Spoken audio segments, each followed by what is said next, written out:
I'm going to start, Mr. Speaker, with Zachary Marconi. He's a student, and even though he's a Republican, he says he's not supporting Donald Trump. What's your question?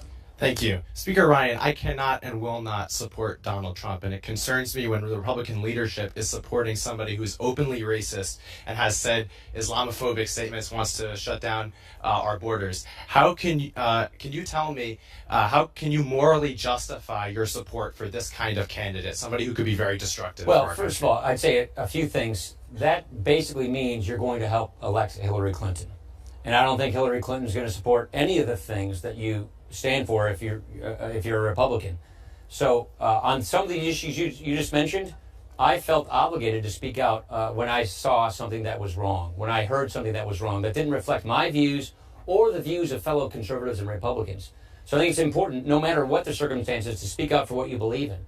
Having said all of that, I also think that it's important that we put good people in the Supreme Court. That we were just talking about Ruth Bader Ginsburg.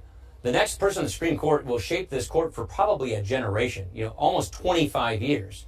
That means, are we going to be faithful to the Constitution or not for a generation? That's point one. Point two, look at the agenda that we are pursuing. Look at the agenda that we are pursuing in conjunction with our nominee, our presumptive nominee.